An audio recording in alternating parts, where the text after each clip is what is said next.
আসসালামু আলাইকুম বন্ধুরা, আমি গরম পানির মধ্যে হলুদ দিলাম আর দিলাম লবণ। তো এই আলুগুলো আমি দেখেন এভাবে করে স্লাইস করে কেটে নিয়েছি। তো কাটার মেশিন না, কোনো বটি দিয়ে এভাবে কেটে নিয়েছি পাতলা পাতলা করে। তারপরে পানির মধ্যে রেখেছিলাম, পানির মধ্যে কষ বের হয়েছে। তো এই এই লবণ আর হলুদ মিশানো পানির মধ্যে, গরম পানির মধ্যে, ফুটন্ত গরম পানির মধ্যে আমি এগুলি ঢেলে দিচ্ছি।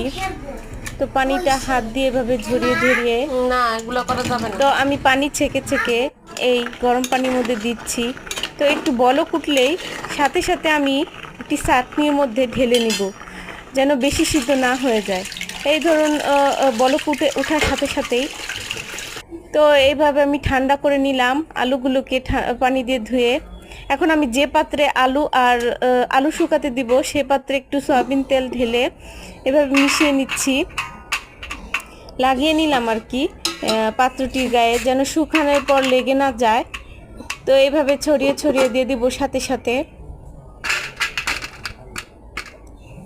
আর কি গুছিয়ে দিব যেন আর একটার উপর আরেকটা লেগে না থাকে, শুকানোর পর যেন একটার সাথে আরেকটা লেগে না থাকে। এই যে এইভাবে দেখেন।